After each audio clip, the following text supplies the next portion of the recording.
Subject ఉండాలి.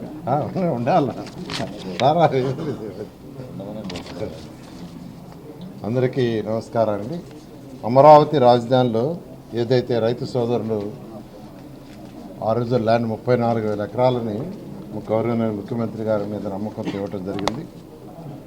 వాళ్ళకి తిరిగి రిటర్నబుల్ ప్లాట్స్ ఇచ్చాము. తర్వాత స్టోన్స్ కూడా నాటాము.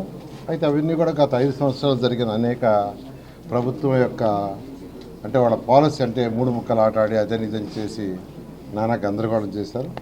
అయితే ఈ ప్రభుత్వం వచ్చిన తర్వాత అనేక సమస్యలు ఉంటే ఆ సమస్యలన్నీ సాల్వ్ చేస్తూ వచ్చాం. అయితే కొన్ని సోషల్ మీడియాలో అక్కడక్కడ ఎవరికి ఇష్టం వచ్చినట్టు వాళ్ళు యాక్చువల్గా సోషల్ మీడియాలో పెడుతున్నారు. ఇది కరెక్ట్ కాదు. ఇప్పుడు ప్లాట్స్కి సంబంధించి ఎవరైతే భూమి ఇచ్చారో వాళ్ళకి తిరిగి ప్లాట్స్ ఇస్తామని చెప్పాం. అది తీసుకుంటే యాక్చువల్గా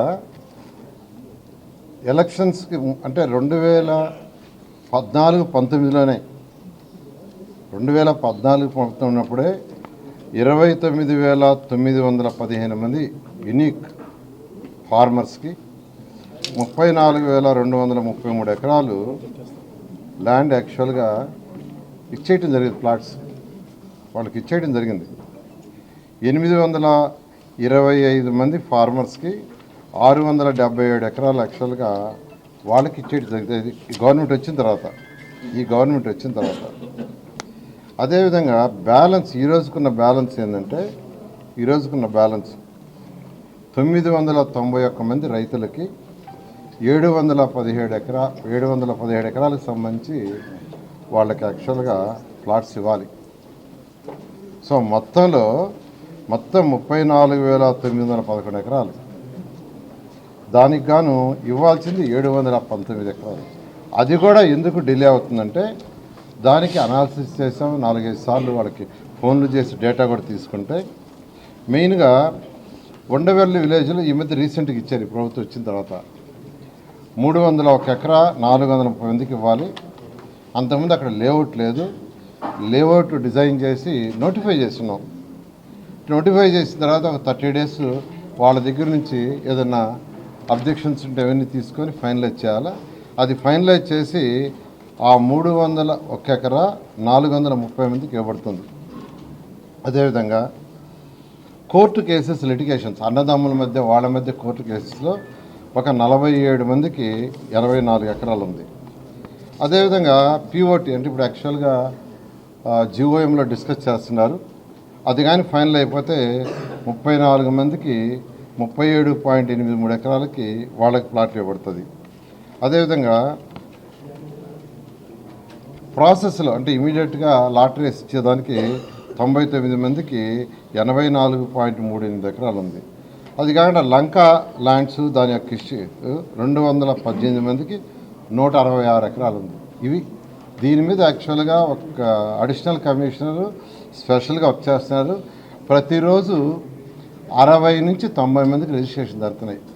60 నుంచి 90 ప్లాట్లు ప్రతిరోజు రిజిస్ట్రేషన్ జరుగుతున్నాయి. నేనైతే చాలా క్లారిటీగా అధికారులకు ఇచ్చాను.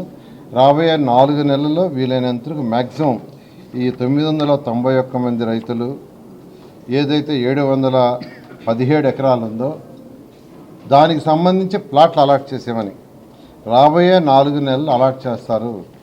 దీని మీద అవాస్తవాలు బయట ఏదంటే చెప్పొద్దని నేను రిక్వెస్ట్ చేస్తున్నాను. తర్వాత ప్లాట్లు అలాట్ చేసిన తర్వాత వాళ్ళు రిజిస్ట్రేషన్ చేసుకోవాలి. రిజిస్ట్రేషన్ సమస్య తీసుకుంటే మొత్తం 29,330 మంది యూనిక్ ఫార్మర్స్ తీసుకుంటే వాళ్ళకి ఇచ్చిన ప్లాట్లు 69,421 వాళ్ళకి ఇచ్చినవి. 2014-19లోనే ఈ 69,421 ప్లాట్లలో 62,715 రిజిస్ట్రేషన్ చేసాం. మళ్ళీ ఎన్డీఏ ప్రభుత్వం వచ్చిన తర్వాత 6,703 రిజిస్ట్రేషన్ చేసాం. అయితే ఇంకా చేయాల్సింది 2,501 మంది రైతులకి 8,441 ప్లాట్లు రిజిస్ట్రేషన్ చేయాలి. అయితే దానికి కూడా యాక్చువల్గా వాళ్ళందరికీ 4-5 సార్లు ఫోన్ చేసి సిఆర్డీ వాళ్ళే రిక్వెస్ట్ చేస్తారు రిజిస్ట్రేషన్ చేసుకోమని. అయితే దాంట్లో కూడా వచ్చింది ఏంటంటే కోర్టు కేసులు అంటే వాళ్ళ మధ్య ఉన్న కోర్టు కేసుల వల్ల ఒక 70 మంది ఫార్మర్స్ది 312 ప్లాట్స్ పెండింగ్లో ఉన్నాయి. అదేవిధంగా ల్యాండ్ అక్విజిషన్ పెండింగ్లో 254 యొక్క ఫార్మర్స్ 1170 ఎకరాలు పెండింగ్ ఉంది. అంటే యాక్చువల్గా ప్లాట్లు అలాట్ చేసాము, అక్కడ ల్యాండ్ ఓనర్స్ ఒక 5 సెంట్లు 10 సెంట్లు 20 సెంట్లు పెండింగ్ ఉన్నాయి. దాన్ని కూడా డిస్కస్ చేస్తున్నాం. వాళ్ళు ఇస్తే సరే, ఇవ్వకుంటే ల్యాండ్ అక్విజిషన్ చేసిస్తాం. లేదు వాళ్ళు ప్లాట్ మార్చుకుంటామంటే వేరే ప్లాట్ కూడా అలాట్ చేస్తామని వాళ్ళకి ఇన్ఫార్మ్ జరిగింది. ఎక్కువ మంది ఏంటంటే మాకు ఇది ప్లాట్ బాగా నచ్చింది, ఇదే ఉంచండి, మీరు ఆ రైతుల దగ్గర ల్యాండ్ తీసుకున్న తర్వాత రిజిస్టర్ చేయమన్నారు. అందువల్ల అవి ఆగున్నాయి. అదేవిధంగా డిస్ప్యూట్స్ వల్ల 450 మంది రైతులు 1889 ప్లాట్లు పెండింగ్ ఉంటాయి. వాళ్ళ డిస్ప్యూట్స్, ఇది అన్నదమ్ములు కావచ్చు, ఫాదర్ మదర్ కావచ్చు. తర్వాత పిఓటి కేసెస్ 78 మంది రైతులు 208. జీఓఎం అది క్లియర్ చేస్తే ఇది కూడా ఫైనల్గా చేస్తాం. అదేవిధంగా ఎండోమెంట్స్ యొక్క డిస్ప్యూట్స్ 32 ఎకరాలు 69 ప్లాట్ పెండింగ్ ఉన్నాయి. అదేవిధంగా లంక అసైన్మెంట్ ల్యాండ్స్ 170 మంది ఫార్మర్స్ 337, అది కొద్దిగా ప్రాబ్లం ఉంది, దాన్ని కూడా సాల్వ్ చేస్తాం. చనిపోయి ఎవరైతే అగ్రిమెంట్ చేశారో చనిపోయో వాళ్ళ వారసులకు ఎవరికి ఇవ్వాలనే దానికి వాళ్ళు అఫిడవిట్తో రావాలి. అలాంటి కేసులు 306, ప్లాట్లు వచ్చి 636. అదేవిధంగా NRIs out of station phone చేస్తే మేము అవుట్ ఆఫ్ స్టేషన్ ఉన్నామని, కొందరు ఎన్ఆర్ఐలు మేము వచ్చి చేసుకుంటామని 444 ప్లాట్స్. అదేవిధంగా బ్యాలెన్స్ రిజిస్ట్రేషను అంటే ఇమీడియట్గా చేయడానికి ఉండేది 491 మంది ఫార్మర్స్ 1981 ప్లాట్లు, అవి రోజు 60 నుంచి 90 అవుతున్నాయి. అదేవిధంగా యాన్యుటీలో కూడా రకరకాల ప్రచారాలు చేస్తున్నారు.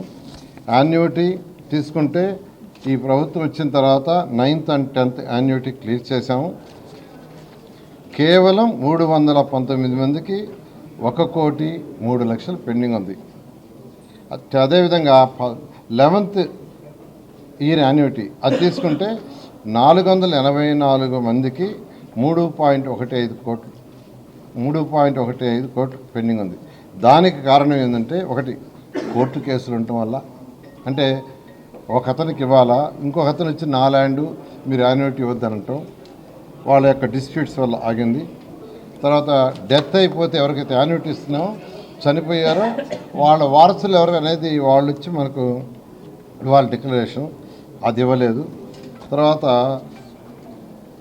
ఈ బ్యాంకులు యాక్చువల్గా వాళ్ళ అకౌంట్ మారటం వల్ల వేసిన అమౌంట్ బ్యాక్ వచ్చింది, వాళ్ళకి మళ్ళీ ఫోన్ చేసి అకౌంట్ ఓపెన్ చేస్తే, ఈ విధంగా సిఆర్డీఏలో ప్రత్యేకంగా ఒక అడిషనల్ కమిషనరు ఈ యాన్యుటీ కావచ్చు, ల్యాండ్ ఇచ్చిన ప్లాట్ అలాట్ చేయటం కావచ్చు, రిజిస్ట్రేషన్ కావచ్చు చాలా చక్కగా జరుగుతుంది.